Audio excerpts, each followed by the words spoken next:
Sociedad les Pozo pour ses huitièmes de finale de Ligue des Champions. On va revenir aussi sur le match nul hier soir du Paris Saint-Germain. Un but partout avec ce match catastrophique. Mais quand je vois les commentaires déjà après le tirage, bah alors, oui, on va passer tranquillement. Les commentateurs de Beansport, on va passer tranquillement, même avec l'équipe D. C'est compliqué, c'est trop simple.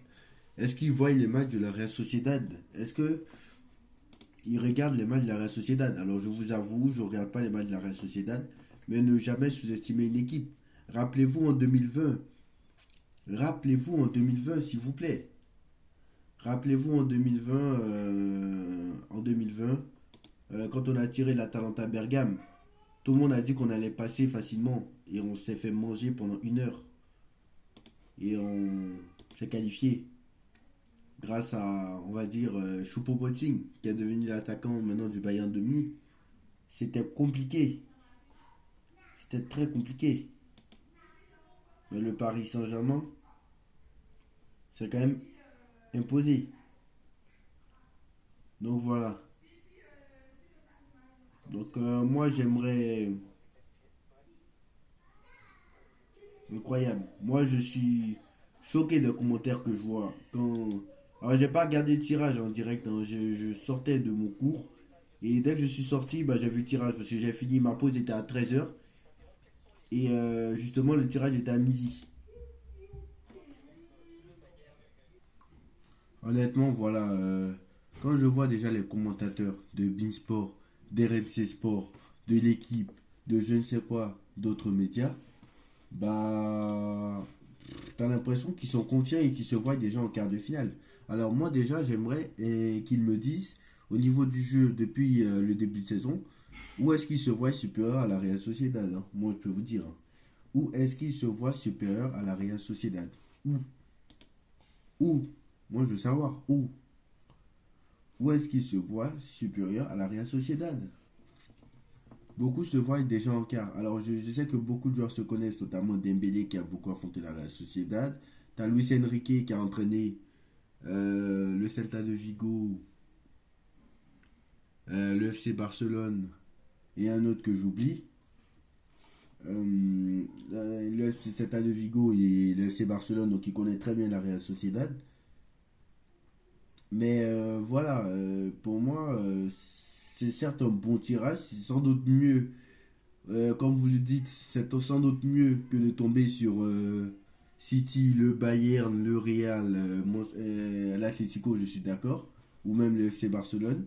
Mais pour moi, ce n'est pas à se dire, ce n'est pas à se dire, ce n'est pas à se dire, on est déjà en quart, c'est trop facile, on va passer, même avec l'équipe C, avec l'équipe D, pas besoin de se mettre à 100%, c'est faux. C'est faux. Honnêtement, on va voir la réaction la réaction de Nasser. Alors, la Real Sociedad est un club magnifique que nous respectons beaucoup. On a une équipe formidable qui a terminé première du groupe.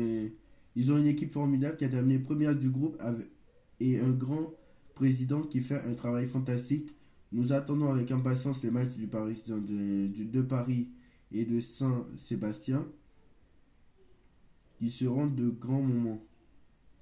Donc voilà ce qu'il a dit.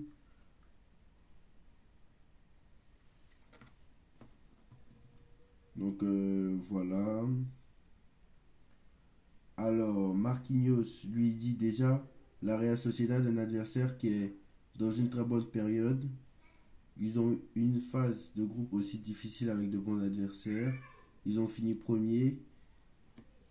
Je pense que ça montre leur valeur. Ça montre comment on doit se préparer pour être en forme pour ce match-là. Et je pense que d'ici là, jusqu'à cette rencontre, beaucoup de choses vont se passer. Notre équipe est en train de grandir et de bien travailler, d'évoluer. Et nous, on sera prêts pour affronter cette équipe de la Real Sociedad quand ça arrivera. Donc, il a fini par conclure, comme vous savez, Marquinhos est là depuis longtemps, donc il a vécu tout les tirages au sort depuis les huitièmes, depuis 2013, on va dire. Il nous dit c'est un adversaire qu'on n'a pas encore connu dans ce parcours européen. Et pour moi, c'est la première fois. avec toutes les informations qu'on a, j'entends que c'est un beau stade, une bonne ambiance.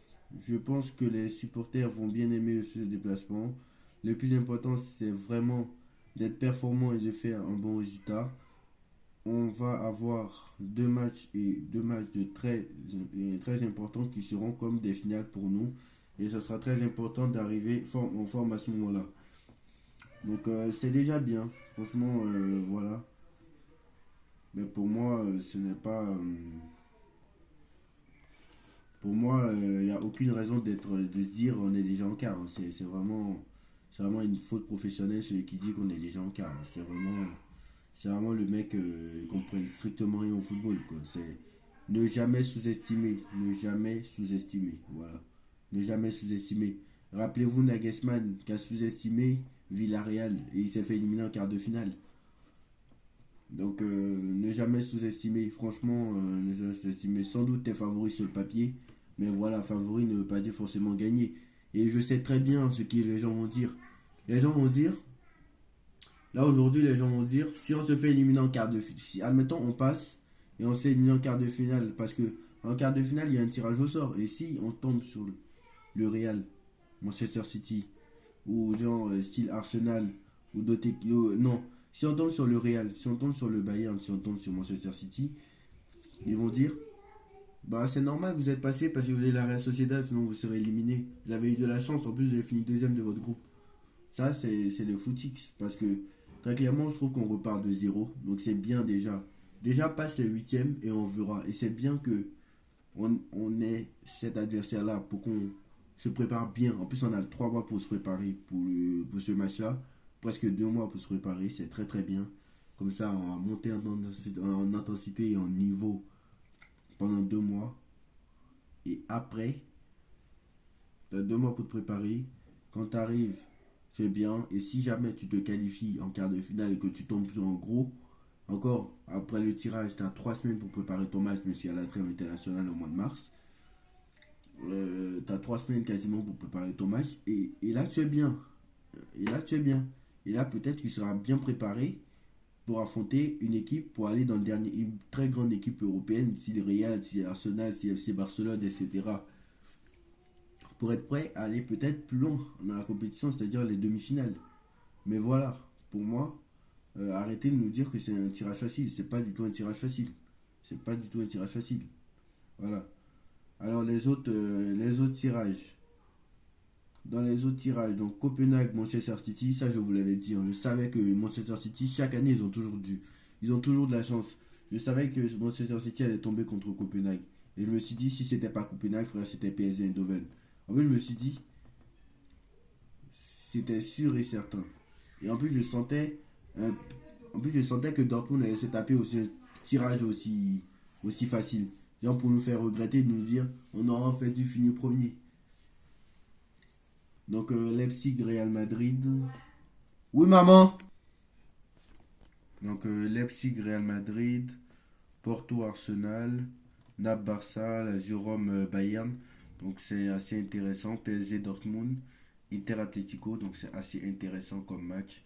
Donc voilà, on va Arsenal, Porto. Donc on va vivre des très bons matchs dans 2 mois et dans 3 mois. Donc voilà. Dites-moi en commentaire ce que vous en pensez. On like, on partage, on commente, on s'abonne et on se retrouve très vite pour une nouvelle vidéo. Tchuss.